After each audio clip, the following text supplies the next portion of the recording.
Yo, what's going on, guys? It's your boy Synsei Inc. And today I have a very special, very big video for all of you. And to do this video, I brought a very special guest with me, EdenzBlue. What's going on, Edens? Hey, how's it going, Sin? Thank you for having me, bro. Of course. Today, guys, me and Edens thought of an idea for a spectacular video in which we would summarize all of One Piece.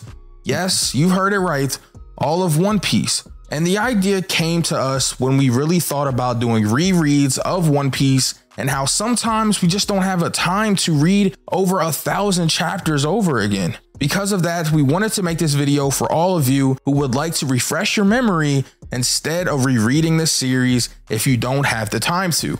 Now, of course, Edens did his due diligence on this video, obtaining all of the information for us, and he helped tremendously by putting it all in a scripted format so we could do this as easy as possible and get it out to you as quickly as possible. For that, I want you guys to please click the link in the description, go to his channel, and subscribe to him to show him lots of love. We will try our hardest to talk about the overall themes of each arc, to let you guys know what chapters cover each arc, and to let you know when we're entering a new saga. Without further ado, let's get right into the recap of the entirety of One Piece. So our journey starts off in the Romance Dawn arc, which covers chapters 1 to 7. The themes in this arc are respect versus fear, the resolve to live for your dreams, and also deceiving appearances. The story starts with chapter 1, where we have a younger version of Luffy. This is pretty much the prologue to the story, in which we learn how Luffy decided to become a pirate. The story starts off with Luffy in the bar with the red-haired pirates led by their captain Shanks. Not too much is going on very early on, just a lot of them picking on Luffy and a lot of joking until a bandit comes into the bar. The bandit is very upset because there isn't any drinks for him and his men, so Shanks decides to offer the bandit his. At this point, the bandit is so upset and feels like Shanks is disrespecting him, and because of this, he spills his drinks all over Shanks. But of course, Shanks doesn't do anything. He just sits there, and when the bandit leaves, all of his men laugh about it. But Luffy is very upset, saying that Shanks is a despicable person and that he is a laughing stock of pirates. Shanks then explains something very important to Luffy about why unnecessary killing is not something you need to always do, and that when he got older, he'd understand better. After Shanks explains this to Luffy, and before Luffy makes his next move outside of the bar, he ends up finding a fruit on the table, and because Luffy is hungry, he eats this fruit. Now, this is where we first learn of devil fruits, and because Luffy took a big chunk out of this fruit, he actually gets the power of rubber. His body becomes rubber after he eats the Gomu Gomu fruit. The entirety of the pirate crew that is there with Shanks freaks out after Luffy does this, and they explain to him that now he will not be able to swim anymore. After this, Luffy, still upset about what happened earlier with the bandit, decides to go approach him, and because he is completely outmatched due to just the stature difference and him being younger against the older and more dangerous adversary, he ends up in trouble, in which Shanks has to intervene. This is when Lucky Roo catches the first body in One Piece. After this though, Luffy ends up getting in more trouble as he's about to get chomped up by a Sea King. Once again, Shanks intervenes, saving him, sacrificing his arm, and ushering in the new age of pirates as he sacrificed his arm for Luffy, and also gave his straw hat to him as well. In chapter 2, we start off with Luffy actually at an older age. At this time, a whirlpool comes out of nowhere when Luffy's about to set sail, and he ends up getting washed up. But he finds a pirate ship, in which he ends up getting himself into a barrel. At this point, we meet Koby, a very small child who doesn't seem to be too courageous. And we meet one of our first antagonists in the story, Alvida. Alvida is picking on and beating up on Koby, but Koby seems to be used to this and just walks off, pushing a barrel away for Alvida. At this time, Luffy comes out of the barrel, surprising everyone, beating up some pirates in his wake, and then he escapes with Koby from the ship. At this time in the story, Koby and Luffy start to have a discussion in which Luffy explains to Koby his dream of being the king of the pirates, and then Koby shares with him his dream of joining the Navy. At this time, Alvida shows back up and she tries to hit Luffy, but because of his fruits, it doesn't do anything. doesn't hurt him at all because blunt attacks do not work on rubber. Luffy then bodies Alvida, and him and Kobe set sail to a marine base. As I said, they're setting sail for a marine base so Kobe can join the Marines, and Luffy wants to recruit Zoro to his crew. They discover the town is feared by a marine captain who rules with an iron fist named Axe Hand Morgans. Luffy and Kobe arrive at a town where Zoro was imprisoned and see a little girl bringing him food. We also see the son of Morgans, Helmeppo, who's a spoiled brat and not a good person, and who does as he pleases around the town because people are afraid of his father. Luffy speaks with Zoro about joining his crew, and here we see Zoro stating that he has the resolve to not die because he also has a dream that he wants to accomplish. This is to be the world's strongest swordsman. Luffy later learns that Zoro was arrested for saving the girl from Helmeppo's wolf. Luffy also hears Helmeppo lied about his promise to free Zoro and instead decided to kill him. Luffy punches Helmeppo and decides he wants Zoro to join. Luffy goes to get Zoro's swords. At this point we get Zoro's flashback, which is a very quick flashback involving him and his partner Kuina. Him and Kuina trained together and they always had a lot of duels together because both of them had the same dream to become the world's strongest swordsman. At some point Kuina explains to Zoro that she cannot accomplish this dream because she is a woman and she just can't live up to the physicalities of men. Of course Zoro does not like this and yells at Kuina, basically telling her that she can be the strongest swordsman. They finally have a final duel in which they use real swords and Zoro loses. Unfortunately, Kuina falls down some steps and she later dies in this flashback, but Zoro takes up her will and decides to live his dream, not only for him, but also for her, and he takes her sword, the Wado Ichimonji, with him as well. Back in the current timeline, Zoro and Luffy defeat Morgans, Kobe joins the Marines, and Luffy and Zoro set sail. Now we are moving on to the second arc in the story, Orangetown, chapters 8 through 21. The theme for this arc is personal treasure. We start off the arc with Luffy and Zoro sailing to the next island. During this, Luffy gets captured and taken away by a giant bird. Zoro then chases after the bird, but stumbles on some random pirates that try to mug him for his ship. They of course fail at this, and Zoro uses them to paddle the boat. The pirates mention that their last ship was taken from them by a girl named Nami, who gets introduced later in the arc. We see in the present time at Orangetown where Luffy has arrived, he meets Nami, who steals a treasure map from a pirate named Buggy the Clown. The two then go on to have a conversation in an abandoned home at Orangetown. During this conversation, Luffy brings up how he got his straw hat and how it is his treasure. Nami also brings up how much she hates pirates but loves money and tangerines. She also mentions that there's a certain village that she wants to buy. After this, Nami tricks Luffy and brings him to Buggy, claiming he is the thief who stole his map. Buggy then tells Nami to kill Luffy if she wants him to join his crew. Nami of course refuses to do this and is then saved by Zoro, who just now arrives. At this point we find out Buggy has the Chop Chop Devil Fruit after being attacked by Zoro and realizing that slash attacks won't work. They escape and meet the village chief and a dog named Shushu, who throughout the arc is guarding this pet food store for the owner who passed away. The pet store is the dog's personal treasure, which is also one of the themes mentioned in this arc. Nami discovers Luffy isn't the average evil pirate at this point. The mayor also says the town and its people are his treasure, again recalling the theme that was mentioned earlier. The group goes to confront the Buggy pirates, and this is where Buggy says that treasure is gold and jewels and anything else is meaningless. Luffy's group fights Buggy's crew, Zoro defeats Kabaji, Luffy starts fighting Buggy, and in this conversation he mentions his connections to Shanks. During this fight, Buggy damages the Straw Hat, which angers Luffy and he declares that that is his treasure. Buggy flashbacks then starts where we see his and Shanks' ideology on treasure and how he got his powers and also why he hates Shanks. Luffy goes on to save Nami and defeat Buggy, and the townspeople arrive and chase the group out of the town. The mayor catches up and thanks them, and Nami joins the group. Now we go on to Syrub Village Arc, which covers chapters 22 to 41. The themes in this are the boy who cried wolf and the nature of lies, and also real versus fake. The trio arrives to Syrub Village looking for a better ship to sail the Grand Line, and it's also home to the newest addition to the crew, Usopp, the village liar. His introduction starts with him running through the town screaming pirates have arrived, which is a common prank he does to the villagers. The group meets Usopp and he takes them to a restaurant where he talks about Kaya. Later, the trio find out from the kids that Usopp regularly visits Kaya to tell her stories full of lies. We then see the villain of the arc, Captain Kuro, posing as Kaya's butler, refusing to let her see Usopp because he would be a bad influence on her. Then there's a brief moment where we see Usopp telling a story to Kaya, making her laugh. Hearing about all of this, Luffy comes to the conclusion that Usopp is a good guy. They go to the mansion in hopes to find a boat, but Kuro shows up and insults Usopp's father, Yasopp. Usopp declares that he's proud of his father. Luffy and Usopp then talk about Yasopp, and we get a brief flashback with Yasopp and Luffy. During their conversation, the two see Kuro and Django conspiring to kill Kaya. Luffy gets hypnotized and passes out, while Usopp runs to the village to warn everyone, but unfortunately no one believes him due to his reputation for always lying, and then he's chased out of town.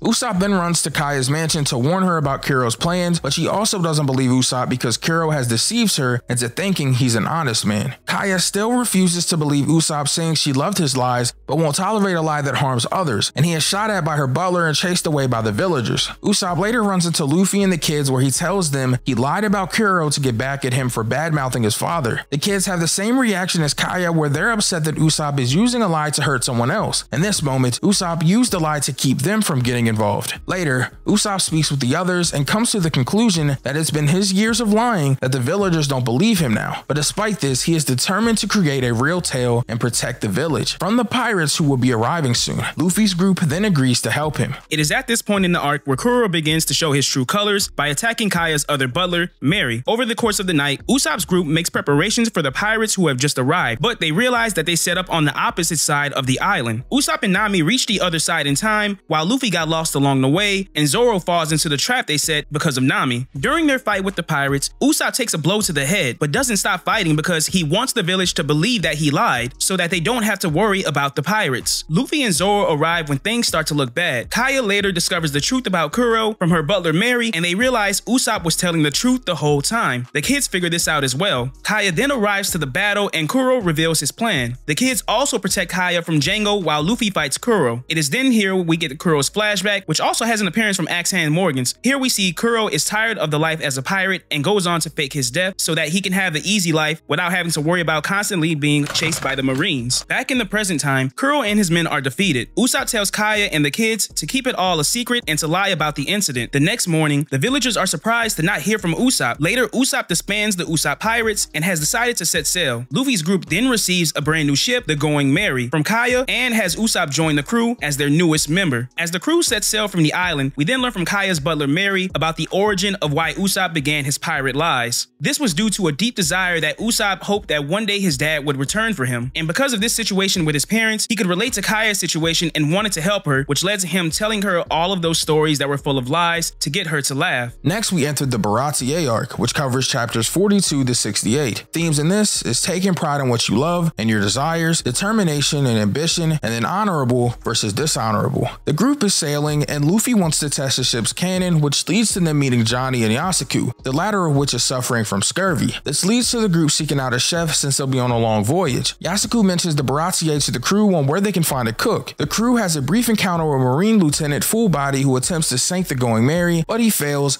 and this results in Luffy repelling the cannon into the Baratie, damaging the restaurant and injuring head chef Zeph, who tells Luffy that he will work there for a year to repay for the damages. We get the introduction of Sanji, who was working as the assistant chef. He embarrasses Fullbody multiple times and then defeats him when he's trying to start trouble. There's more commotion and we get the introduction of Gin and the mention of the Don Creek pirates. Gin is kicked out of the restaurant, but Sanji feeds Gin and Luffy decides he wants Sanji as the ship's cook. Sanji and Zeph get into an argument where Sanji's determined to stay on the Baratie to repay his debt to Zeph, despite him insulting Sanji and telling him to leave. 2 days later, Don Krieg and his crew arrive, but to everyone's shock, the ship is in shambles. Sanji feeds a starving Don Krieg, who then right after that betrays him and plans to take over. He attempts to feed his entire crew, but is stopped by the other employees. Krieg mentions Zeph's history as a pirate and demands that Zeph hand over his logbook about his travels on the Grand Line, since he believes it will better prepare him for a second attempt. Zeph, however, refuses since the logbook is his pride of him and his men who traveled on the Grand Line together. He still gives Krieg food despite the complaints of his employees because he doesn't want them to go hungry like Sanji. After recovering, Krieg's crew begins to attack, but are then attacked by Mihawk, who has had some early foreshadowing this arc. Johnny and Yasuku are in the ocean and tell the others that Nami has stolen the Going Merry ship. Mihawk arrives and it's mentioned that he is responsible for the situation Krieg and his crew are in and says he's only doing it to kill some time. Zoro goes to challenge Mihawk, where he is told by the latter that he is basically a big fish in a small pond, since the East Blue is the lamest or the weakest of the 4 seas. Zoro and Mihawk fight, and Mihawk is impressed with Zoro and lets him live, and he tells him to hone his skills and to surpass him as the world's strongest swordsman. Then asks Luffy about his goal and says it will be harder to achieve than and Zoro's. Everyone except Luffy at this point gives chase to Nami. Luffy and Sanji fight Krieg and his men. Zeph is captured, leading to Sanji getting injured from refusing to fight or leave because he blames himself for Zeph losing his dreams and doesn't want him to lose anything else. And this is where we get Sanji's flashback. Sanji's flashback starts off with a 9-year-old Sanji, where he was on a ship full of cooks talking about the All Blue, the ocean that all chefs dream of, that is home to various fish from each of the 4 seas. While working on this ship, something that would happen often is that the chefs would eat leftovers from the customers. Sanji did not agree with this and would always throw away the leftovers, saying that there was always plenty of food to eat regardless. Right after this, we see the crew is attacked by a group of pirates led by Red Leg Zeph. They capture all the chefs on the crew, and we notice that one of the pirates begins to steal food. Zeph, of course, does not tolerate this and punishes this pirate for doing such a thing, saying that his #1 rule is that they never lay a finger on their enemy's food. In a brief moment where Sanji tries to stand up for himself against Zeph, a huge storm is underway, and a big wave comes onto the ship and knocks Sanji off of the boat. Zeph immediately reacts to this and saves Sanji, but at the cost of the two being shipwrecked and abandoned on a random rock in the middle of the ocean. The two split their food rations, and Zeph goes to the other side of the rock, telling Sanji not to come over until he sees a ship. It is then here where we get the infamous moment where Zeph removes his leg. We also find out that the two have been on this rock for over 75 days. At this point, Sanji is nearly out of food, with only one moldy piece of bread. Sanji then begins to reflect on his old crew as they ate the leftovers, and this is where Sanji gets the ideology of never wasting food. Starving and out of options, Sanji decides to attack Zeph in order to get his ration of food, believing that he still has food to share. However, once Sanji cuts open Zeph's bag, it is not food that he finds, but just a lot of gold. It is then here that Sanji realizes Zeph gave Sanji all of the food to begin with and never had any to share. Not only did we find out that Zeph gave Sanji all of the food, but the moment when he removed his leg, that was the food that he used over the course of those 75 days. Sanji is begging to him, asking him why did he do all of this, and Zeph tells him it is because they share the same dream of one day finding the All Blue. Finally, on the 85th day of being stranded, a ship finally finds the two, and then we fade back into the present. Luffy and Sanji defeat Krieg and his crew. Gin then takes Krieg and leaves with the others, and at the end of the arc, Zeph and the others devise a plan to get Sanji to go with Luffy. Sanji then leaves with Luffy and Yosaku, who has returned, and Sanji, as they depart, bows to Zeph and thanks him, and the crew leave. Now we move on to Arlong Park,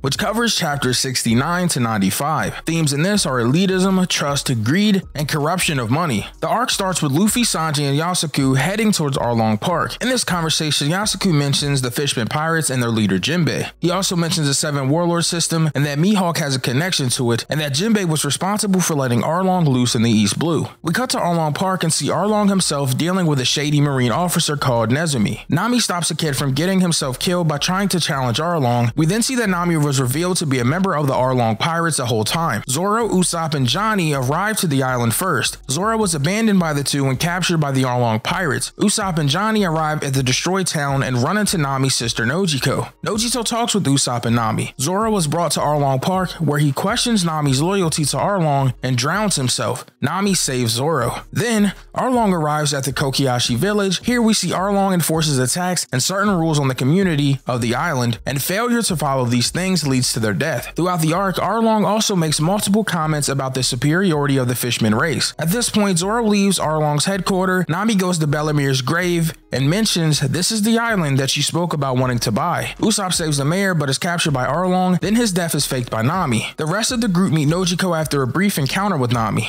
This is where Nami's flashback happens. We start the flashback off with Nami, who was caught by the village mayor for stealing a book from the town bookstore. As Nami explains, it is because her family is poor. She's then brought to her home, where we see Nami's adoptive mother, Bellamere. Here we see Nami has had her dream of wanting to make a map of the world ever since she was a kid. Nami's family was very poor growing up, so this led to them never having much food for all 3 of them to eat, as well as Nami receiving her clothes from her older sister Nojiko growing up, which is something she always hated. Nami and Nojiko then have an argument about this, as Nami says it doesn't matter because they aren't real siblings to begin with. Hearing this upsets Bellamere, causing her and Nami to then get into an argument. Then Nami runs away, and Bellamere, who regrets the argument, tells Nojiko to bring Nami home. Nami goes to the town mayor, and here we learn about the day Bellamere took the 2 girls in, and about how Nami learns that family is more important than being blood related. Nojiko soon arrives to bring Nami home, but immediately after this, the Arlong pirates arrive to the village for the very first time and claim the island under their control. After checking how many people live in the town, they begin to leave, but then see smoke coming from Belmir's home and then make their way there next. They arrive at the home where Belmir takes Arlong by surprise and pins him down. This doesn't last long, of course, as Arlong soon takes advantage of the situation as Nami and Nojiko arrive to see their mother in trouble. The fishmen discover that more than one person is staying at the home, and the mayor tries to cover for this, but Belmir tells them the truth and admits that she will not be paying the tax that Arlong has placed on the citizens. Belmir gives her final words to Nami and Nojiko and is then killed by Arlong. Right after this, the fishmen take Nami away after discovering that she has a talent for drawing maps. Later, the townspeople plan to fight the pirates and save Nami, only to be shocked by the news that she has decided to join the fishmen to make money. The flashback ends with the two sisters talking in front of Belmir's grave, where Nami tells Nojiko that she'll fight this battle alone in order to buy back the island. Back in the current timeline, the Marines arrive at Nami's home to take the treasure she's been gathering and the money she's collected over the last 8 years. She discovers it was Arlong who tipped them off. Nami confronts Arlong to find out he has gone back on their deal, making all of her sacrifices and efforts be in vain. The villagers are prepared to attack Arlong for everything he's done to Nami. Seeing this, Nami tries to stop them, but fails and begins to cry while stabbing her tattoo. Luffy arrives to put his hat on Nami, and this is where the Nami help me moment happens. The Straw Hats arrive at Arlong Park to fight the fishmen at this point. There's big moments for everyone, especially Usopp, who had to talk himself into stepping up to lighten the burden for his friends. Luffy defeats Arlong and destroys the tower Nami was forced to work in for the last 8 years, destroying the symbol of her suffering and trauma. Corrupt Marines are dealt with, Nami changes her tattoo, and leaves with the crew to set sail for the Grand Line.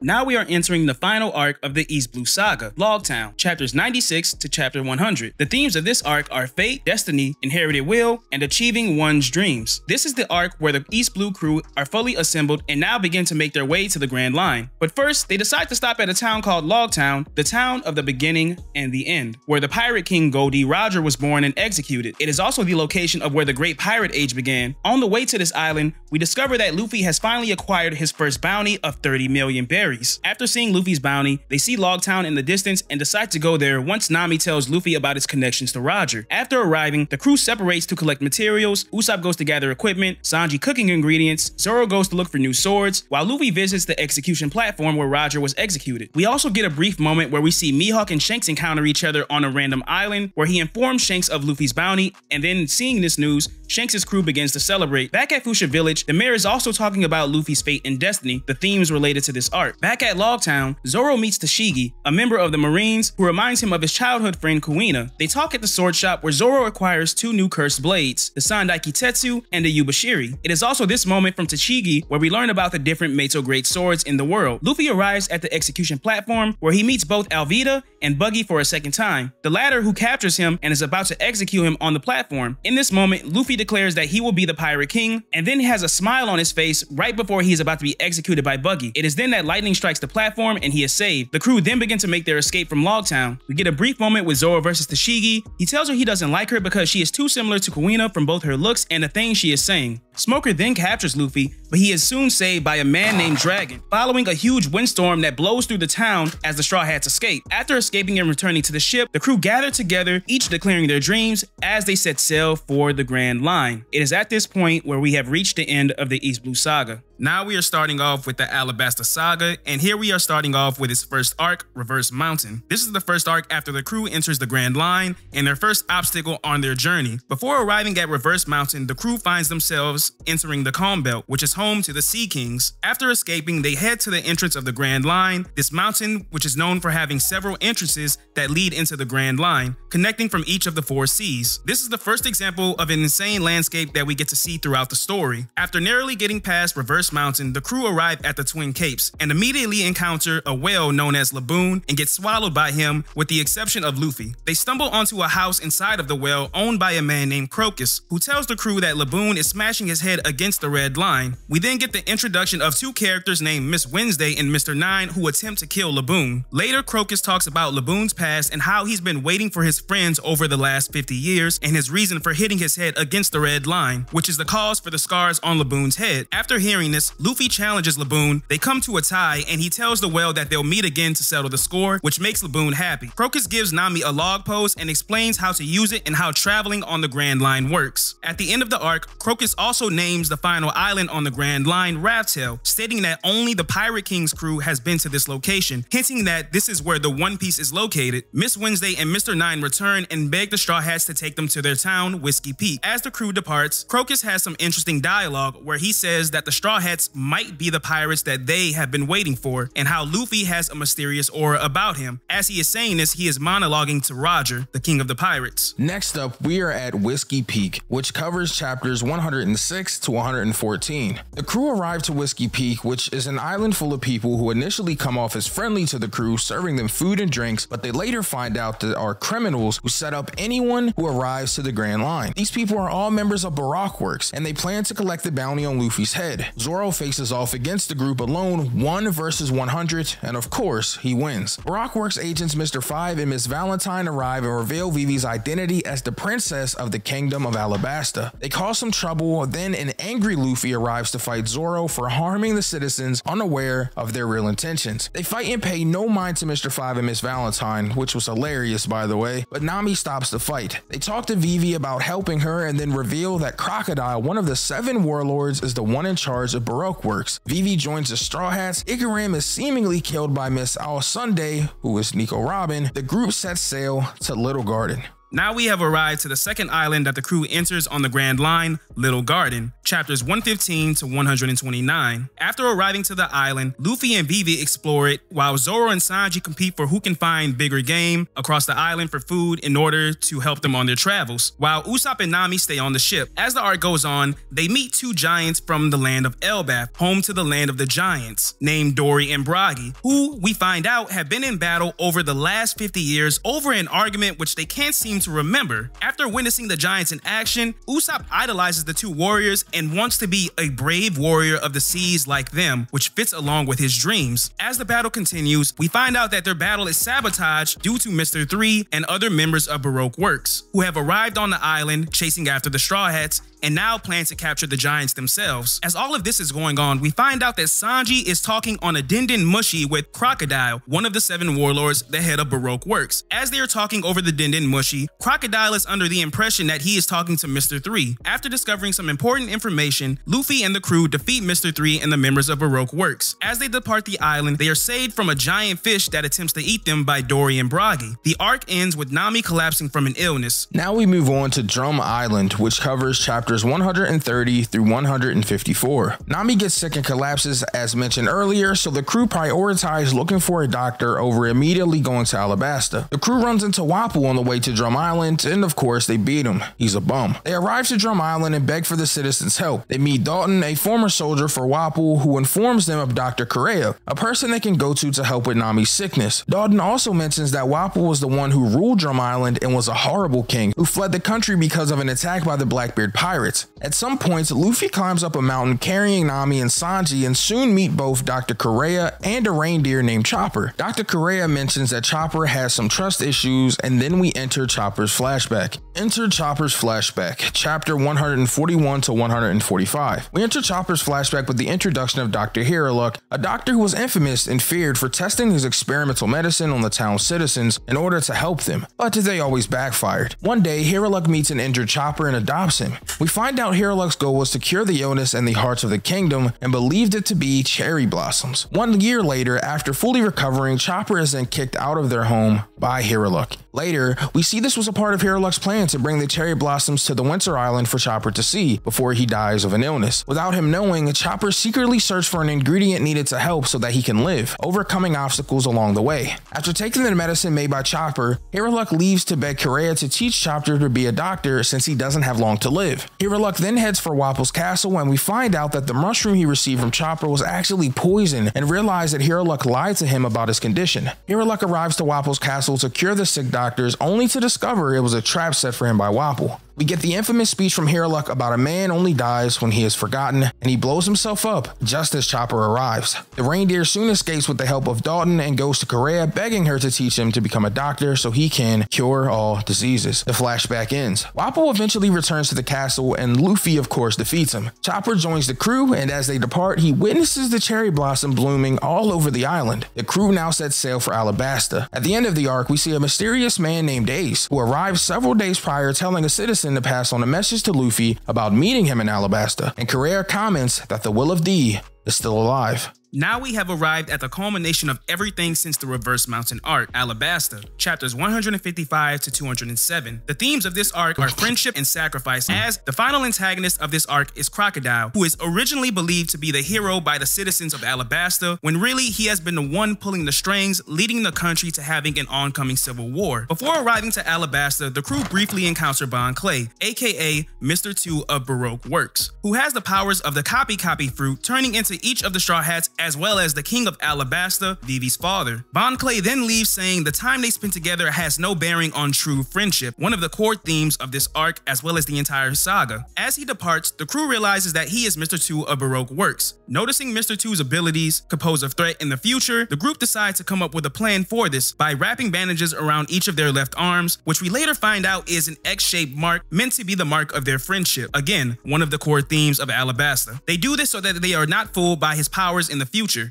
After the group docks on Alabasta, they begin to make their way across the island. They soon encounter Smoker, who has arrived to capture Luffy. They also meet Luffy's older brother, Portgas D. Ace, who saves the crew from the Marines. In the middle of all this, we also get the first mention of the Whitebeard Pirates. After escaping, the Straw Hats meet Ace, who then asks them to join the Whitebeard Pirates, but of course, Luffy refuses this, which Ace had already expected. He then tells them he came to Alabasta in search of Blackbeard, then gives Luffy a piece of paper that says it will reunite them in the future, and then he leaves. The crew makes their way to the City of Dreams, the rain base where Crocodile is located. After arriving in the city, they are all soon captured in the basement of the casino along with a Smoker who chased after the crew. Not long after, the crew are soon rescued by Sanji, who defeats all of the Crocodile pets. After escaping their cell, Smoker lets the Straw Hats go as a way to return the favor for saving him. The crew then makes their way to Alabasta's capital city, Alubarna, to stop the civil war that is about to take place. Crocodile tries to stop them, which leads to a battle between Luffy and him so that the others can get away. Luffy sees that he can't touch Crocodile and loses the fight after getting impaled and left to die. Not long after, his life is saved by Miss All Sunday. Back at the capital, the Straw Hats fail to prevent the civil war from starting and find themselves in battle against the agents of Baroque Works. While the crew is in battle, Crocodile takes out the palace guards and asks the king of the location of Pluton, a battleship capable of destroying islands. As the situation gets worse, Crocodile is about to kill Vivi, who was then saved by Luffy. Luffy reveals that he has figured out Crocodile's weakness, which is water, and now he can hit him, but he loses a second time. After this, Crocodile has King Koba bring him and Miss Sunday to the location of the item called the Poneglyph, a stone inscribed in an ancient language that is supposed to reveal the location of Pluton. Miss All Sunday, whose name is Nico Robin, says that the Poneglyph doesn't tell anything about the ancient weapon, which leads to Crocodile betraying Robin now that he no longer has a use for her. Luffy arrives immediately after to the location, and the final battle between them begins, except this time Luffy is the victor in this final encounter, using his blood to make physical contact with Crocodile. After his defeat, Crocodile is arrested by the Marines. Luffy gets an increase in his bounty to 100 million, while Zoro gets a bounty of 60 million.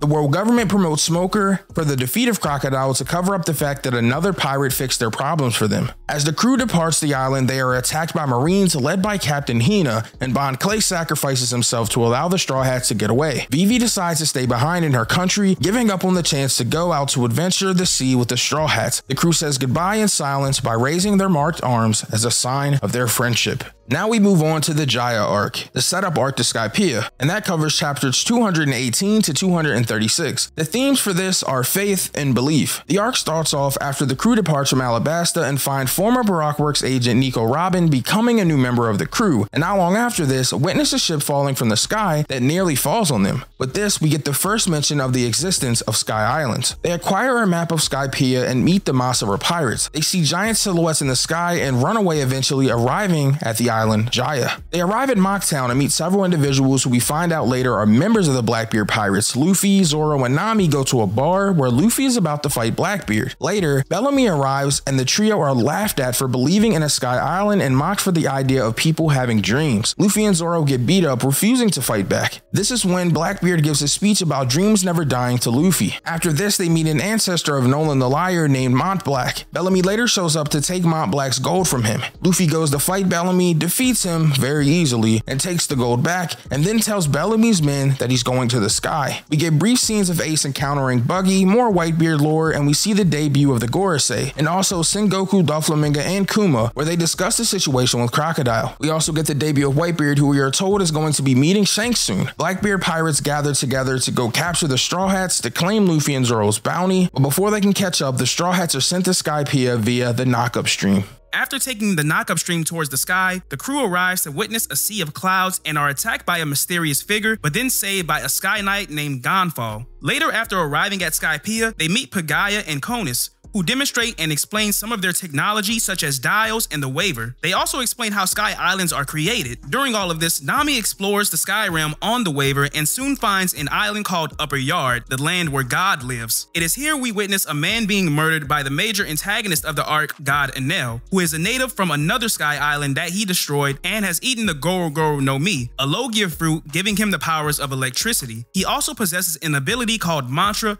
that allows the user to sense the presence of others. We learn that everyone lives in fear of the self-proclaimed god over the last 6 years. The crew discovers they have entered the Sky territory illegally and will be punished for this, with half of the crew forcibly taken to the Upper Yard, except for Luffy, Sanji, and Usopp, who receive help from the Sky Knight Gonfall, who we later learn was the previous god of Skypiea. Luffy arrives at the Upper Yard to rescue their friends, but they encounter and defeat one of Enel's subordinates named Satori. We discover that the Upper Yard was at one point part of the island Jaya long ago, but it was shot up by a Knockup Stream and is where the City of Gold in Nolan's story resides. The crew then reunites and decide to find that lost city. Enel then starts a survival game between the Straw Hats, his forces, and the Shandian tribe, who are trying to reclaim Upper Yard because it is their homeland. During this death game, Usopp and Sanji are defeated by Enel, but both Wiper and Enel's forces are also taken out. As the fighting goes on, we discover Enel's plan to wipe out the citizens of the Sky Island. This leads to a 4v1 battle at the Golden City Shandora with Enel versus Zoro, Robin, Gonfall, and Wiper, the leader of the Shandora tribe. During all of this, Luffy is swallowed by the giant snake. Enel quickly defeats everyone and leaves with Nami, who decides to follow him, where we see this giant ship known as the Arc Maxim. This is a giant flying ship he made from the gold of the Lost City. Luffy arrives to fight Enel and they begin their battle. Much to Enel's shock, he can't harm Luffy because of his body being made of rubber. Luffy gets knocked off the Maxim and stuck to a giant golden ball, but continues to make his way back up to Enel's ship. Nolan flashback occurs at this point, and it's covered from chapters 286 to 292. It's in this flashback where we see the true history of Nolan the Liar and discover his story to be entirely true, and that he had a relationship with the Shandorian tribe of the past. Back in the present, Luffy defeats Enel and rings the golden bell for everyone to hear. Robin then finds a poneglyph which reveals the location of the ancient weapon Poseidon and sees a message left by Roger. The crew then departs Skypiea with a lot of gold. So now that we're done with the Alabasta saga, we move on to the Water 7 saga. Since Long Ring Long Land is pretty short, we've combined it with Water 7. This is covering chapters 303 to 374. The themes in Water 7 are amongst kind of the same as in the last Alabasta arc, a lot of friendship, trust, and reliability. The crew arrives to an island and they meet Foxy, where they learn about Davy Beck fights. They are challenged by Foxy with the crew on the line, and if they lose, they must join the Foxy Pirates. Luffy defeats Foxy at the end of the arc, and we get the introduction of the first admiral we see in the story, Aokiji. He defeats the Mantra Trio very easily, and he warns them that they cannot trust Robin since she is a threat to the world who can read the ancient poneglyphs. Aokiji allows the Straw Hats to leave, and they eventually discover their ship is in need of repairs, so they make their way to the shipbuilding island known as Water 7, home to the best shipwrights in the One Piece world. The crew splits up. Zoro stays on the ship though. Luffy, Nami, and Usopp go to exchange their gold for money to fix the ship. Robin comes across a mysterious figure who mentions CP9, then disappears with this person. Luffy and Nami learn that the Going Merry is unfixable due to the ship's keel being damaged. During this, Usopp is attacked by the Frankie family, and robbed, losing 200 of the 300 million the crew earned from trading in their gold. After learning about what happened, Luffy, Zoro, Sanji, and Chopper attacked the Frankie family and destroyed their base. Frankie at this time was out of town with the money. Later, Luffy informs the crew that they will be acquiring a new ship and that it is time to part ways with the Going Merry. Hearing this news, Usopp gets angry and doesn't agree with this. He and Luffy have an argument and then later come to decide to have a duel. Usopp of course loses this duel and leaves the crew because he doesn't want to part with the ship. The next day, the crew learn that the mayor of Water 7, known as Iceberg, was shot in the previous night by Nico Robin. If things didn't seem bad enough, during all of this commotion, we also learned that something called the Aqua Laguna, a giant tidal wave, will be approaching the town very soon. When trying to find Robin, we discover several residents of Water 7 were secretly members of CP9, a secret government organization. Their mission on Water 7 was to find the blueprints to the ancient weapon Pluton mentioned all the way back in Alabasta, as well as capturing Robin and bringing her to Ennies lobby since she can read the ancient language. It is discovered that Frankie holds the blueprints that they are looking for. When attempting to find Robin, CP9 defeats Luffy, Zoro, and Nami, capturing both Frankie and Robin and depart for Ennies lobby. Giving chase to save the others, Sanji and Usopp board the train and free Frankie, who is later captured again. They go to rescue Robin, with Luffy's group giving chase via a second train. Now we move to the second half of the Water 7 saga, Ennies lobby, chapters 375 to 430. We arrive at Ennies lobby where we see Spandam, the head of CP9, and the remaining CP9 members. Luffy's group soon arrives and attacks the base, where Luffy makes it all the way to the Tower of Justice, where he reveals his new Gear 2nd form, quickly defeating one of the CP9 members known as Blueno. After defeating Blueno, he calls for Robin. All of the Straw Hats gather together, and Luffy tells Usopp to shoot down the world government flag, which signals Luffy declaring war against the government as well as the whole world for the sake of his friends. After witnessing this, we then go into the Robin flashback, where we learn about her past and her trauma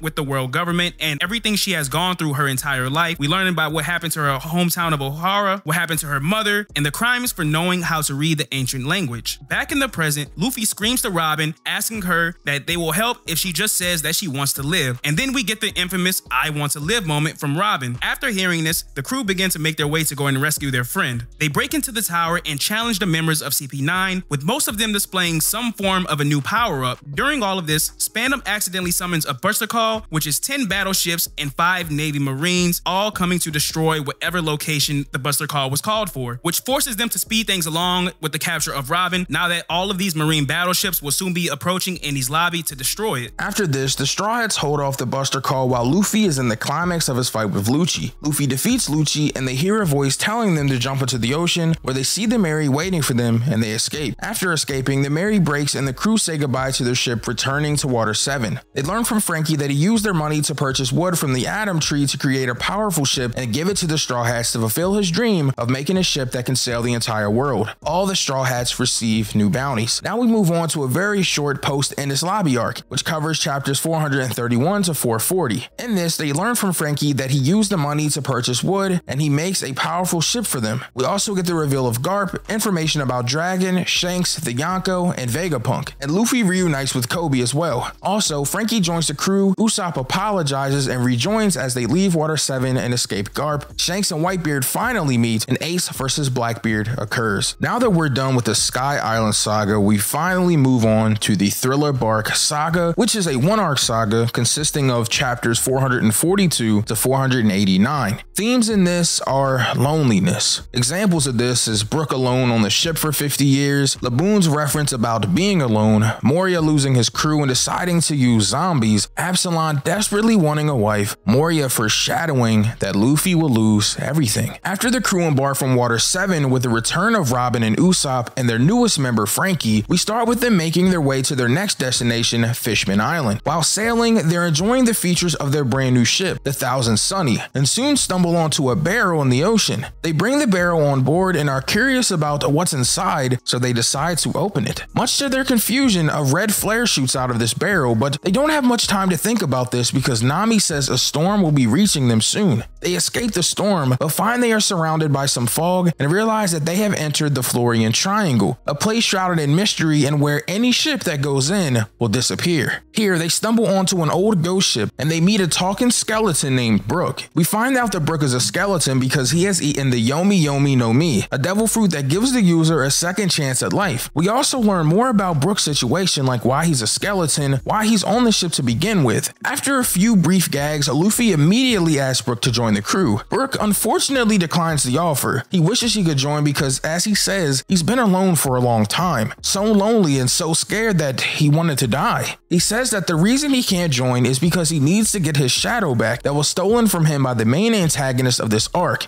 who we later find out to be Gecko Moria, another warlord of the sea. The reason Brook needs his shadow back is because if he were to step out on the sunlight without it, then he would turn into ash. The crew soon discovers that they have sailed into a trap set for them due to the opening of the barrel previously mentioned, and they arrive on the ghost island, Thriller Bark. Thriller Bark is an island that wanders the sea. Brook sees this as a chance to reclaim his shadow and head towards the island by running into water. He can do this because he is very light due to being a skeleton. Luffy, who wants Brook to join, decides the crew will embark into Thriller Bark to help him as well as adventure the island. The first group who travels the island is Nami, Usopp, and Chopper, who get into some trouble with zombies along the way, and they meet a man by the name of Dr. Hogback, a genius surgeon who Chopper had high respect for until discovering what he had been doing with his research. Meanwhile, the remaining Straw Hats now land on the island and discover Moria is responsible for everything that is going on. So Luffy, being Luffy of course, decides that he will beat up Moria and take Brook's shadow back so that he can get him to join their crew. While traversing through the castle, the monster trio of Luffy, Zoro, and Sanji, including Robin actually, get their shadows captured by Moria. And in the middle of all of this, Nami is kidnapped by one of Moria's subordinates, Absalom, who plans to marry Nami and make her his wife. Going back to Luffy, he has his shadow put into a corpse of an ancient giant named Ors. We find out this is a part of Gecko Moria's plans to take on one of the 4 emperors of the sea,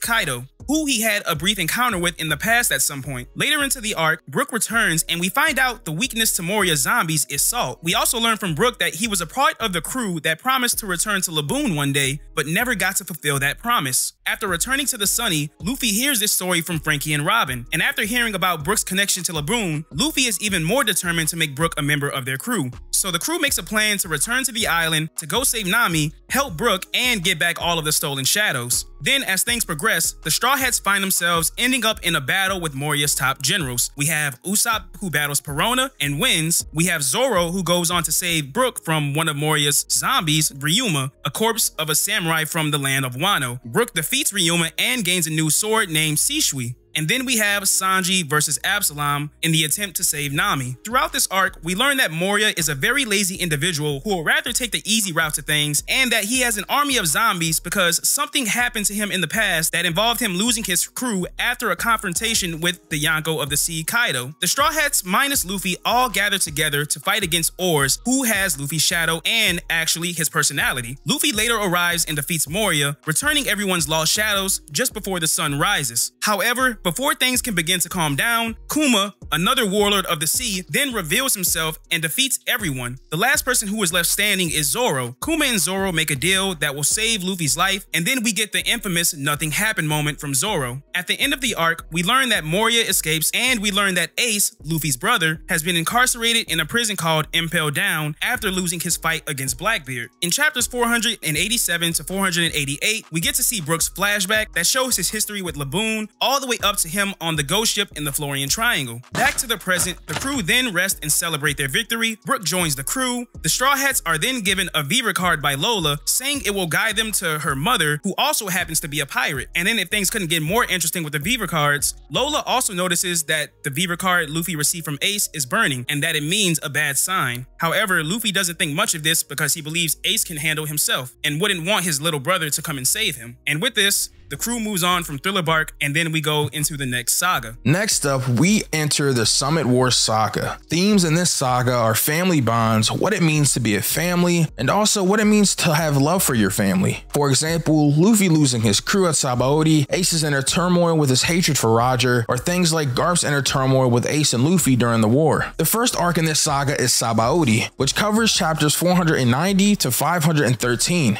The crew arrive on the final island of the first half of the Grand Line in order to get their ship coded so that they may go to Fishman Island. At some point, the crew meets Silver's Rayleigh, the right-hand man of the Pirate King. During this arc, they reunite with Hachi and meet a mermaid named Cammy, who is captured and to be sold at a slave auction. They go to save her, and during this, Hachi is shot by a celestial dragon, a member of the group who are the descendants of the original 20 families that created the world government and the current rulers of the One Piece world. Luffy punches the celestial dragon that shot Hachi, which leads to the world government sending an admiral named Kizaru with the Pika Pika no Mi, a Logia fruit that turns his body into light, to come and capture Luffy. We also get the first mentions and appearances of the members of the Supernovas, 11 rookie pirates including Luffy and Zoro who have bounties over 100 million. They all fight against the Marines while trying to escape the island. Luffy and his crew find themselves outmatched against Kizaru, Sentamaru, and the Pacifista, which is a robot version of Kuma. They are all saved by Rayleigh, but then separated by Kuma across different parts of the world. This is when the Straw Hats face their first major defeat. After moving on from Sabaody, we now go on to the arc of Amazon Lily, chapters 514 to 524. After his defeat at Sabaody and being sent away by Kuma, the location Luffy lands on resides in the calm belt Amazon Lily. This island is the home of the Kuja tribe, a female-only warrior civilization ruled by the pirate empress Boa Hancock. After some time here, Luffy encounters Hancock, who has him on trial by combat. During the battle, it is revealed that Luffy has Conqueror's Haki. Luffy proves himself to be an actual good guy, shattering Hancock's expectations of him, which later leads to her falling in love with him. Later on, Luffy learns from Hancock about her backstory, her reasons for hating men, and all of the troubles that her and her sister went through in their past at the hands of the Celestial Dragons. Once things begin to settle down, Luffy learns that Ace was captured by Blackbeard and will be publicly executed at Marineford. He asks Hancock for help, she agrees, and they go to Impel Down, the world's most secure prison. Now we move on to Impel Down, which covers chapters 525 to 549. They arrive to Impel Down. Hancock sneaks Luffy in and he begins his infiltration,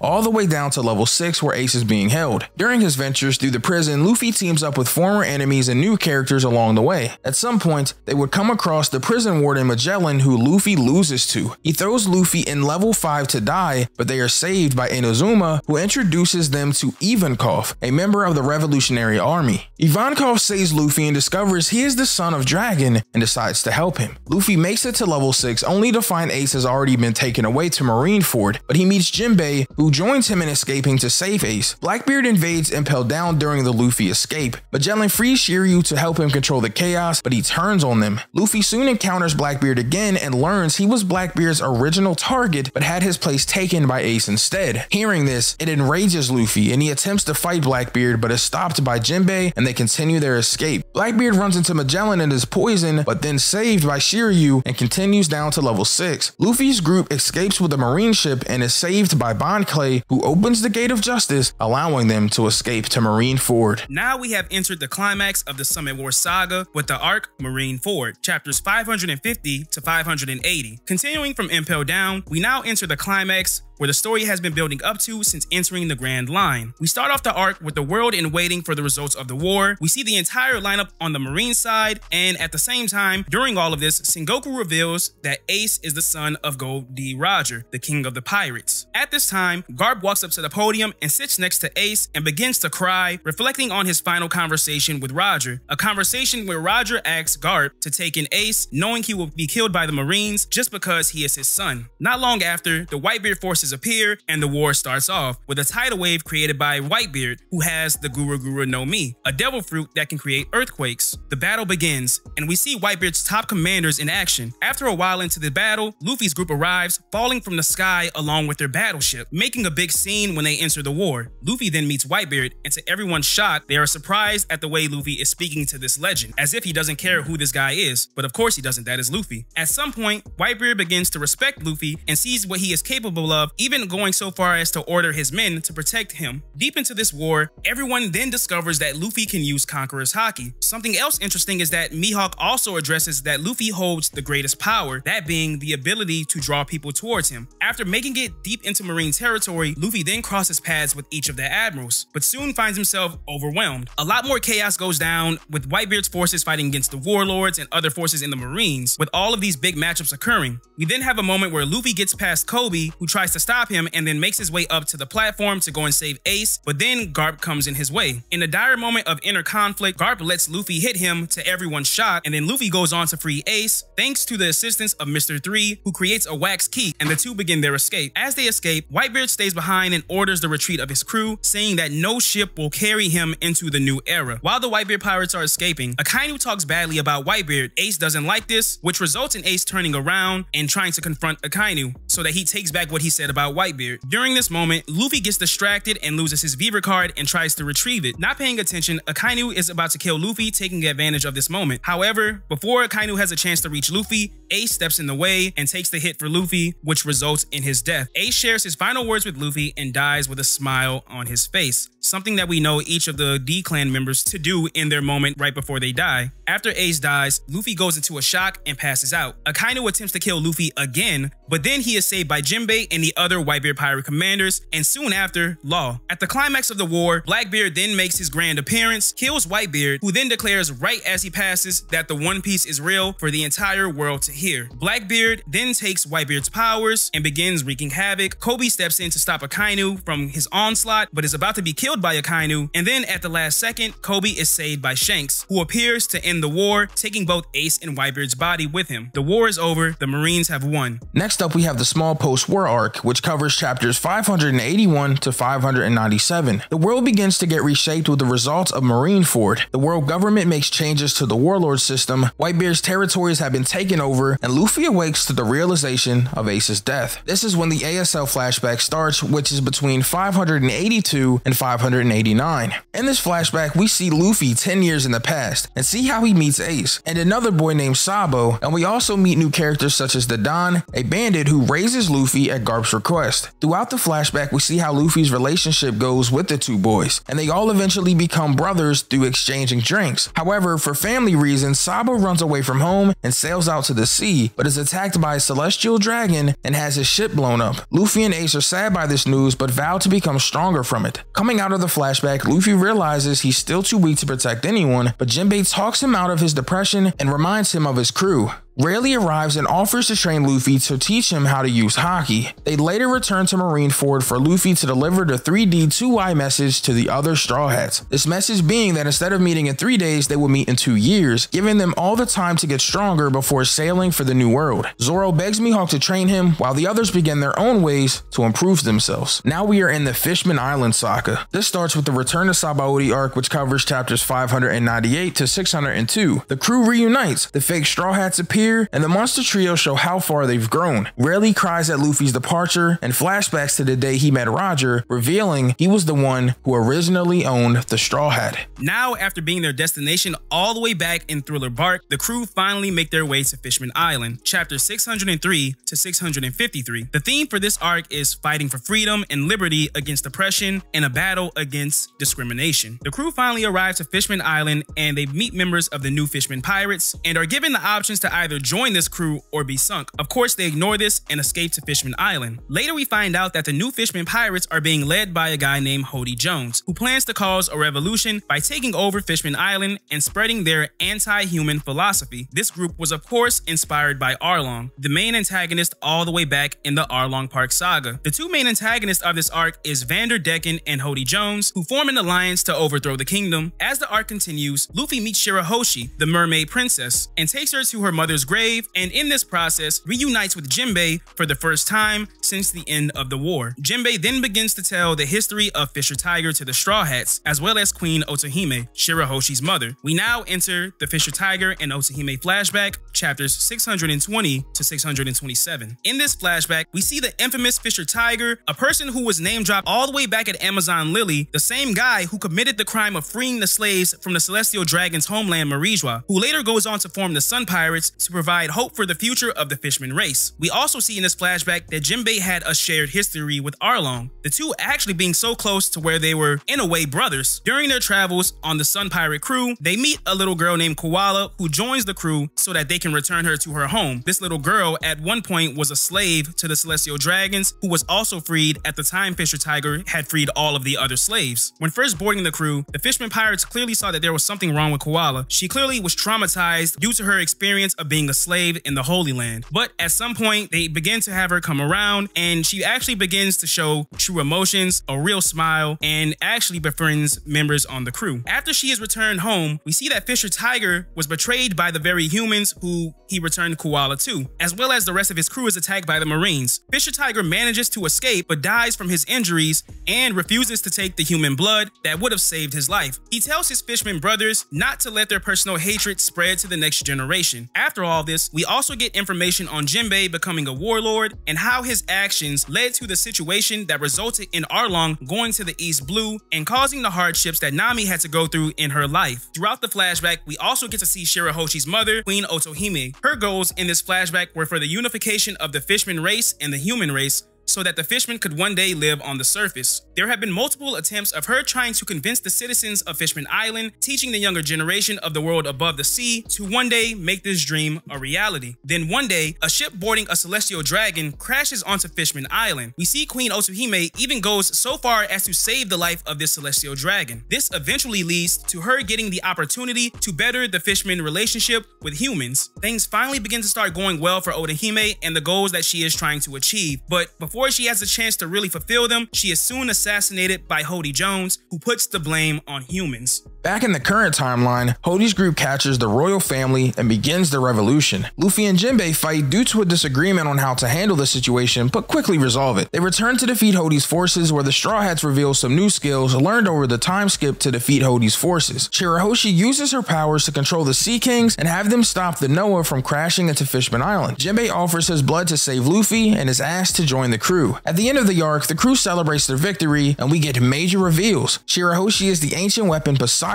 Akainu and Aokiji fight for 10 days on a certain island, with Akainu becoming the new fleet admiral of the Marines. Blackbeard conquered Whitebeard's territories and became a member of the Yonko, and has been going around hunting down devil fruit users and stealing their powers. The Big Mom pirates, Peckhams and Tamago, arrive to collect Big Mom's candy tax. However, Luffy tells Big Mom he ate the candy and tells her that he will defeat her and take Fishman Island as his territory. The crew depart for Fishman Island, except without Jinbei, who says he has business to take care of before officially joining. They now head for the new world. We have now entered the Dressrosa saga, which starts with the arc Punk Hazard, which covers chapters 654 to 699. The Straw Hats finally arrive in the new world. They receive a distress call for help and decide to go to the origin of the signal, Punk Hazard. Smoker also intercepts the signal and makes his way there to capture Luffy. After arriving, they split into two groups. One runs into a dragon on the fiery side of the island, while the other half are captured and brought to the ice side of the island. At some point, we discovered that the reason for the island's terrain being half hot and half cold is because this was the battlefield for Akainu and Aokiji's 10-day fight. They discover the children who are being experimented on by Caesar and meet Kiriman, who upon meeting had his body dissembled by the current warlord Trafalgar D. Waterlaw. Law and Smoker fight, resulting in him removing Smoker's heart and swapping bodies with Tashigi, as well as several members of the Straw Hats. Luffy and Law meet and offer to form an alliance with him in order to take down one of the emperors of the sea, Kaido. We discover Caesar has been working for Doflamingo, creating artificial devil fruits and then selling them to Kaido. Law's plan is to put a stop to this by capturing Caesar. Caesar is revealed to be a Logia and captures the crew, Law, and Smoker. They make an alliance and escape, but Caesar reveals his creation, Smiley. Caesar plans to use his pet Smiley to destroy the island. Law and Smoker fight Virgo. Luffy then meets Momonosuke while on his way to fight Caesar. Momo is revealed to have eaten an artificial devil fruit made by Dr. Vegapunk. Caesar is defeated and they make their way to Dressrosa. Later, Law calls Doflamingo to make a deal with him to quit the warlords and return for Caesar Clown. Doflamingo arrives to Punk Hazard and defeats Smoker, but is stopped from killing him by Aokiji. Doflamingo hints that Aokiji has not been involved with good news since leaving the Marines. The arc ends with the crew receiving news that Doflamingo has resigned and the news that Luffy and Law are in an alliance. Now we enter the big build-up of the Dressrosa saga with the arc Dressrosa itself, chapters 700 to 802. The themes for this arc being false reality. After sailing from Punk Hazard, the Straw Hats arrive to Dressrosa and follow Law's plans to destroy the Smile Fruit Factory. They split into separate groups. Law's group goes to Greenbit to deliver Caesar to Doflamingo, while Luffy's group searches for the factory. They unknowingly cross paths with a new Marine admiral by the name of Fujitora. Then later, after all of this, Luffy discovers that Doflamingo is holding a battle tournament with the prize being Ace's devil fruit, the Mera Mera no Mi. Hearing the news,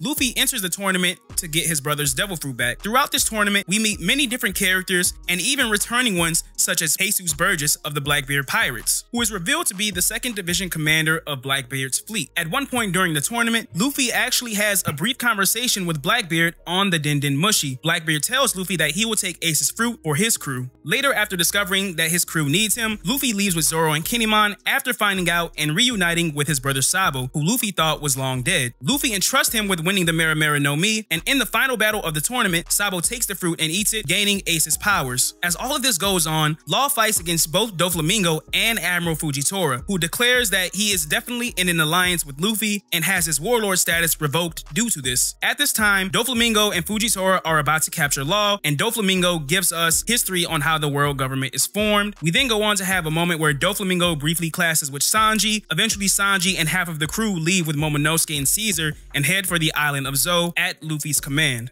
Usopp, Frankie, and Robin meet the Tontadas. Frankie heads to the factory. Usopp and Robin infiltrate the underground port to defeat Sugar. After some trouble, Usopp succeeds in saving everyone, including members from the tournament, who all choose to aid Luffy's group as thanks for being saved and wanting revenge on Doflamingo. At some point, Doflamingo activates the birdcage. Doflamingo then starts a bounty game to capture several individuals who have hindered his plans. Sabo and Fujitora clash. Luffy's group takes on Doflamingo's generals, clearing a path for Luffy to get to the top of the plateau and fight Doflamingo. We find out from Law that his real plan was to always take down Doflamingo. We learn the reason for this is because of a shared history between Law and Doflamingo that's shown in their backstory cover in chapters 761 to 767. It should also be mentioned that prior to the start of this backstory between the two, we learn from Doflamingo that Law's devil fruit, the Op no Mi, has the potential to perform what is known as the immortality surgery. This grants the subject immortality at the cost of the surgeon's life. We then begin to learn more of Law's backstory in this arc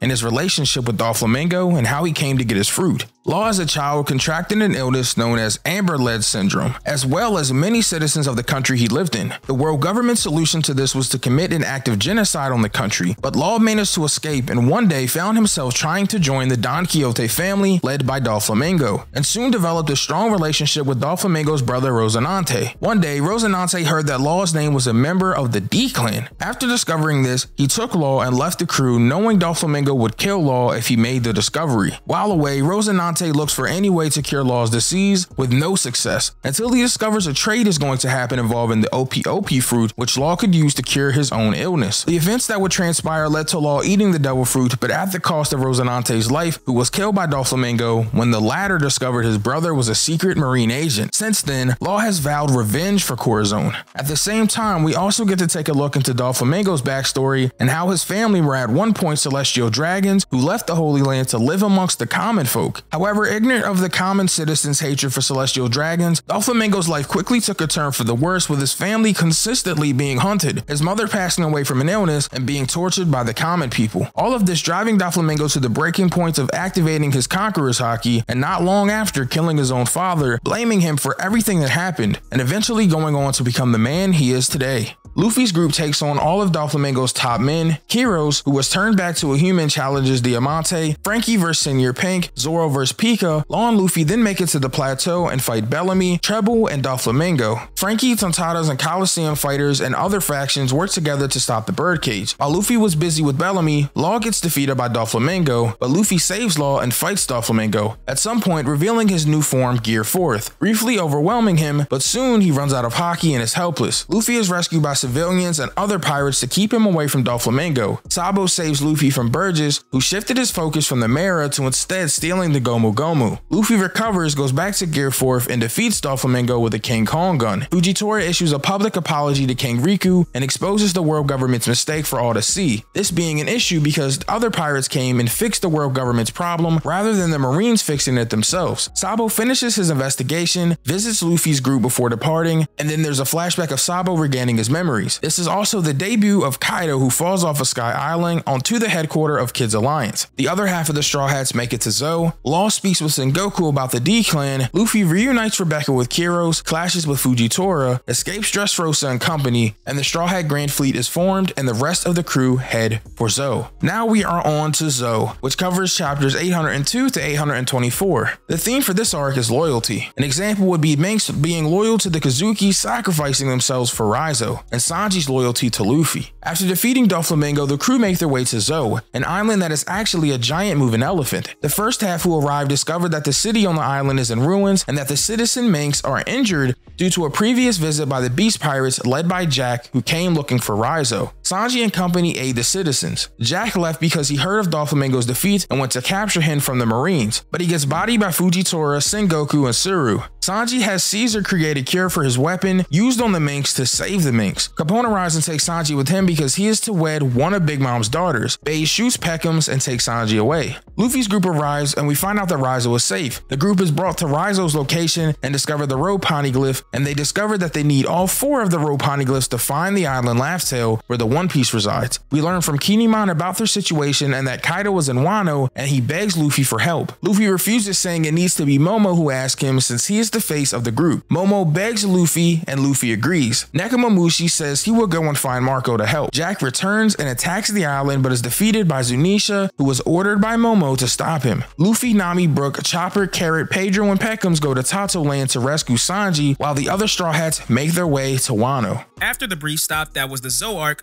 we now move on to Whole Cake Island, chapters 825 to 902. The theme for this arc would be sacrifice. An example for this, for instance, would be Sanji sacrificing himself in order to save not only his crew, but his adopted father, Zeph. Another example will be Pedro, who sacrifices himself so that the Straw Hats can get away. Katakuri, who sacrifices his self-image of what people think of him to where he no longer cares and just wants to focus on his match with Luffy. Upon arrival into Tatoland territory, Luffy's group encounters Reiju and Yonji, Sanji's older sister and younger brother. Reiju saves Luffy by removing the poison from his body that he gets from eating a certain fish. They soon part ways, then Luffy's crew arrive on Cacao Island, where they soon meet Pudding, the woman who Sanji is going to be married to. Pudding gives the crew a secret route to take to Whole Cake Island, and they use it and arrive to the Seducing Woods, eventually encountering Brule and Cracker, 2 of Big Mom's children, one of which is one of her top generals. During this, Carrot and Chopper get thrown into the mirror dimension. Luffy and Nami fight Cracker and defeat him, while Peckham's gets captured by Capone, and Brook and Pedro go to look for Big Mom's rope poneglyph. After an 11-hour fight, Luffy and Nami defeat Cracker, which soon leads to Big Mom sending out her army to go and capture the duo. At this time, Sanji is reunited with his family, the Vinsmokes, who we discover that he actually really hates due to having a traumatic past. Not long after, we discover information about Sanji's father, Vinsmoke Judge, and his ties to the great Dr. Vegapunk. Moving from this important reveal, we go into a second Sanji flashback, showing us his true origins, covered in chapters 840 to 841. Here we learn that since they were children, Sanji and his siblings were genetically modified superhumans, while Sanji himself wasn't born with any of these supernatural traits. We learn this because of the actions of Sanji's mother Sora, who took it upon herself to take poison in order to sabotage Judge's plans for the children. Unfortunately, being the only quote-unquote normal one of the group, this would lead to Sanji being on the receiving end of constant bullying from his stronger siblings, all with the exception of his older sister Reiju, who behind closed doors was actually very nice to Sanji, but never in front of the others because she didn't want the same treatment as him. Eventually, Judge would go on to fake Sanji's death and have him be secretly locked away, never to be seen again. Over time, Sanji's brothers would learn the truth and secretly torture him until one day his sister helps him escape, and even Judge, discovering this, allows Sanji to leave, not caring what would happen to him, and even goes on to disown him. After arriving in EdenzBlue, Reiju then helps Sanji escape. It is then we go back into the present time after learning even more about Sanji's backstory. Back in the current time, we see that Jinbei arrives to Whole Cake Island, saving the island from Big Mom's hunger pains, and tells Big Mom that he wishes to leave her crew.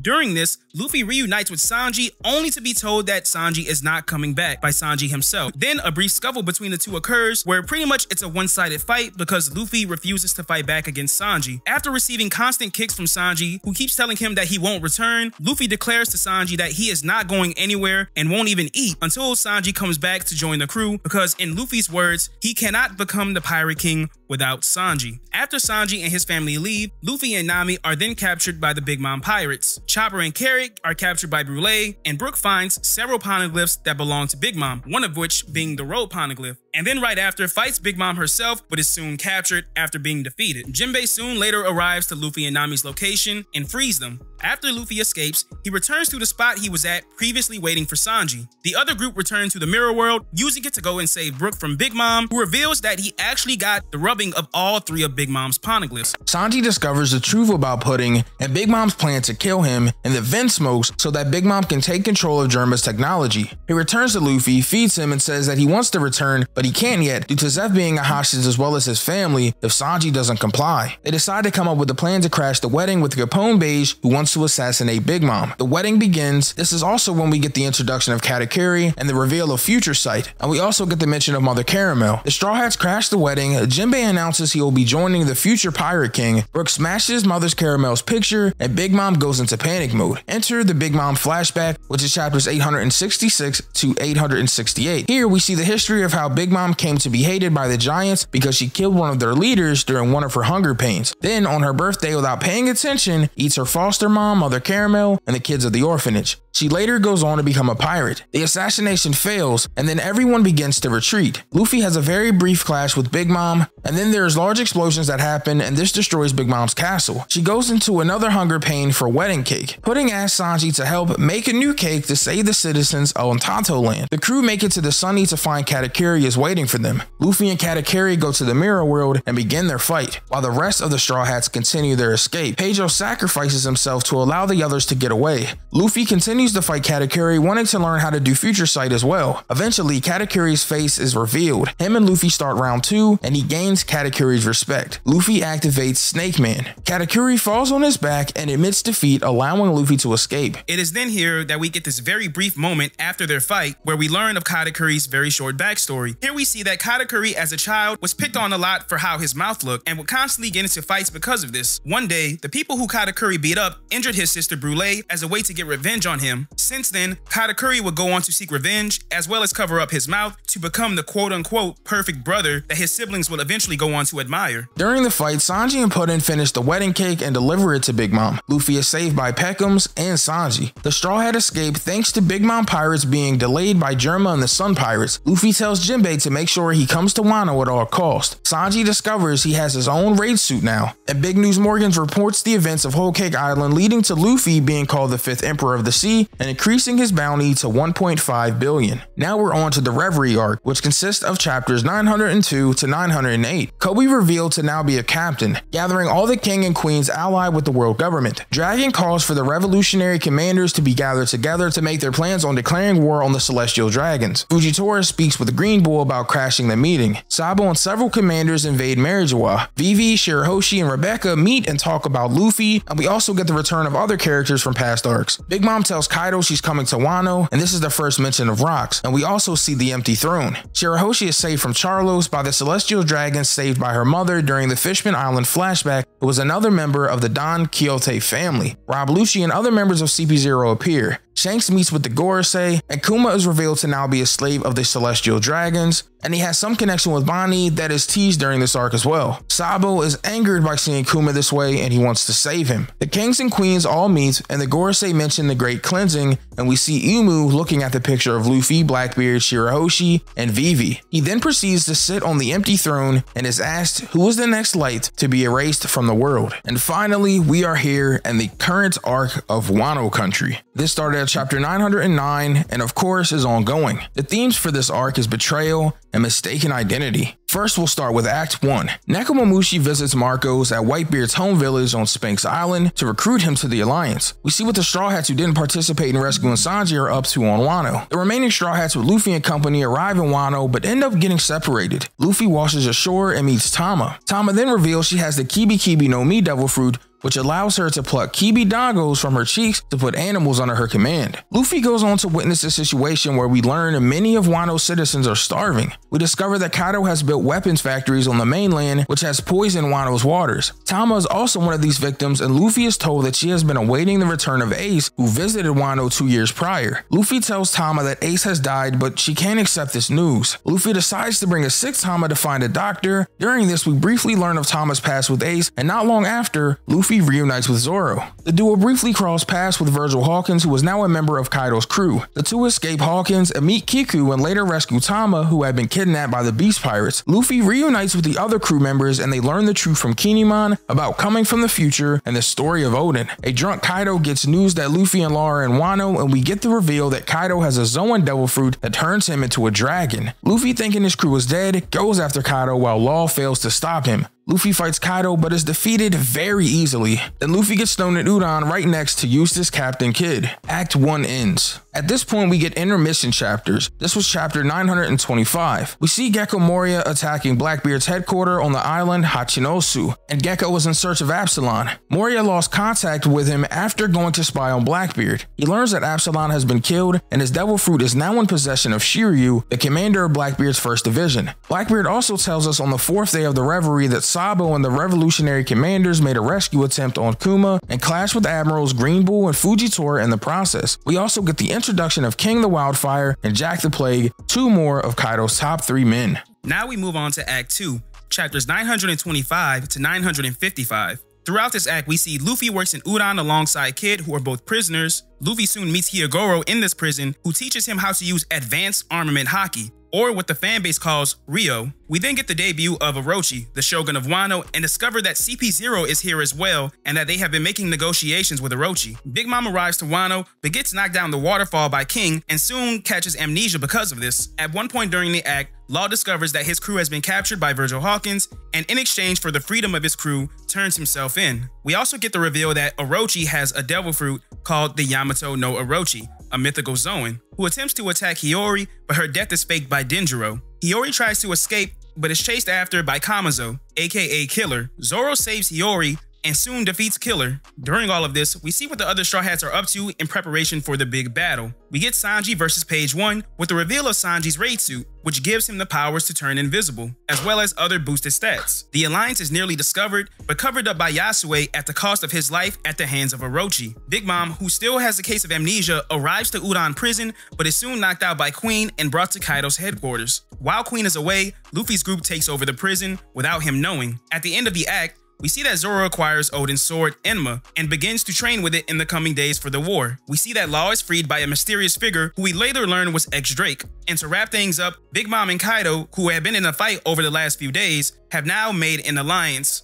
Now we enter the intermission for Act 2, going on to Act 3, covering chapters 956 and 957. Here we get some major reveals. We find out from Big News Morgans that during the Reverie, it's been reported that there has been a death and an attempted murder. With this news going out across the world, we see the reactions of Dragon, leader of the Revolutionary Army, as well as the reaction of Koala, Ivankov, and the Revolutionary Commanders.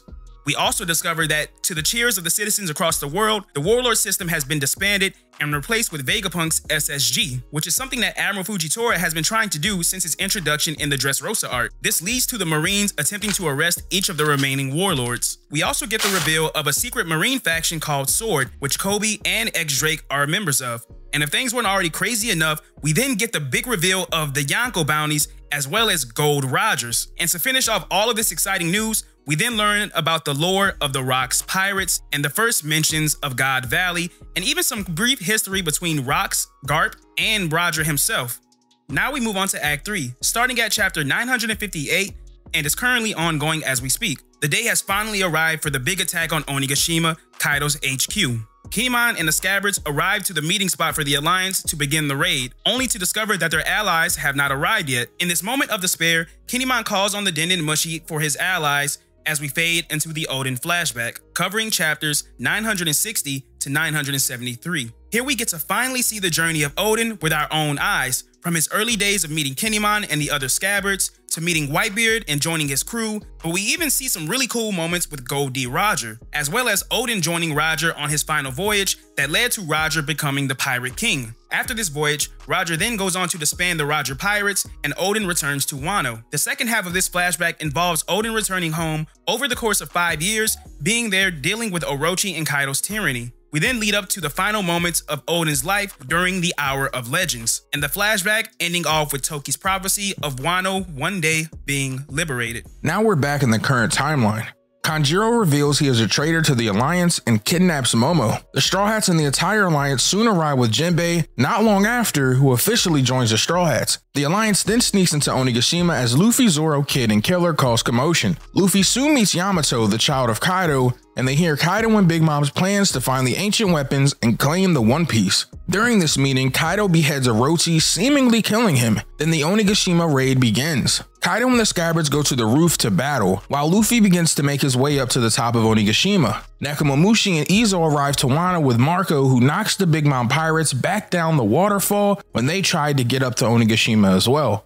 Kaido defeats the Scabbards and then lifts the island as he plans to drop it onto the capital of Wano. Luffy, Zoro, Law, Kid, and Killer arrive to the rooftop at this point. Roof Peace begins with an epic battle between Kaido and Big Mom versus the 5 Supernova on the roof. As the Battle of the Roof is underway, the Straw Hats face off against the Beast Pirate Generals. Tama arrives at Onigashima and uses her Devil Fruit to change the tides of the battle. At this point, Zoro uses Ashura and he scars Kaido, and the fight eventually turns into a 1v1 with Luffy versus Kaido, but for a second time, Luffy is defeated. This is also when we get the reveal of Conqueror's Haki coding. Back on the live floor, Chopper cures everyone of Queen's Ice Oni virus and begins battling Queen for a period of time until Sanji arrives and takes over the fight. At this time, the Scabbards that were defeated earlier get back into the fight after having their wounds treated by an unknown person. Each of the Topi Roppo then begin to go down.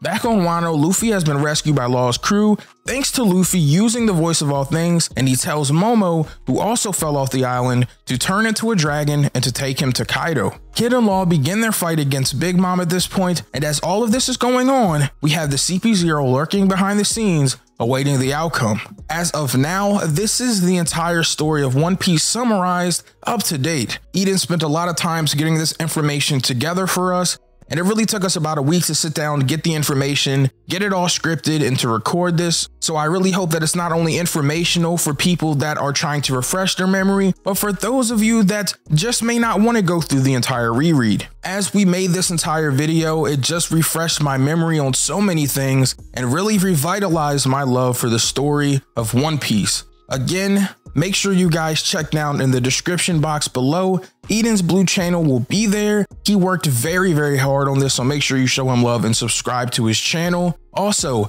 my Discord link is down there as well. Make sure you click that and join the Synsei Grand Fleet server. And as always, I hope you all are staying safe and healthy during these trying times. This has been Synsei Inc. and EdenzBlue, and I will see you all in the next video.